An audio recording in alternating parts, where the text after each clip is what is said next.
Sa mga mahilig sa buy one get one dyan, para sa inyo to. Dito naman tayo mag-hit and run sa Happy Lemon.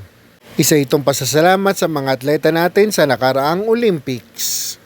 Congratulations sa inyo lahat, panalo ang Pinoy sa inyo. Talaga naman nakaka-proud, lalo na si Yulo, no? Nakadalawang gold medal siya. Solid. At syempre pa, hindi tayo papahuli, kaya nandito na tayo, itry natin to.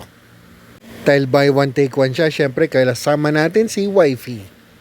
Ito nga pala yung Milo Dinosaur, no? Imagine a chocolate drink with pearls at maraming Milo sa ibabaw. Less sugar sa kanya, pero sabi niya matamis pa rin. Sakto para sa atin to kasi chocolate lover tayo. Milo ang datingan talaga. Syempre sa Pinas, no, pag sports ang pinag-uusapan, napaisip tayo, Milo kagad.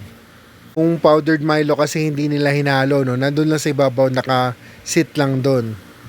Naalala ko nung bata ko, galto ko magtimpla ng Milo, no? Lalo na pag malambig yung tubig, no? Hindi kagad umahalo yung Milo sa tubig. Napa-order pa si Wifey ng bubble waffle.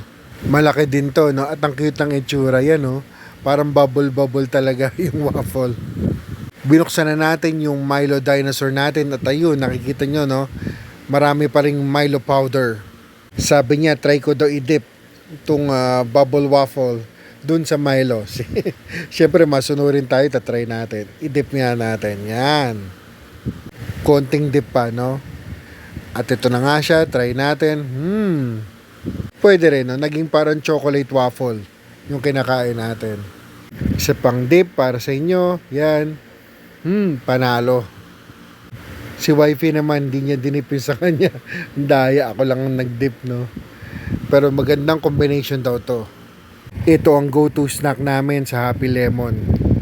So, ano pang hinihintay nyo? Take advantage of the buy one, take one. Congratulations to all the Pinoy athletes. Saludo ang mga Pilipino sa inyo. See you on our next Eat and Run.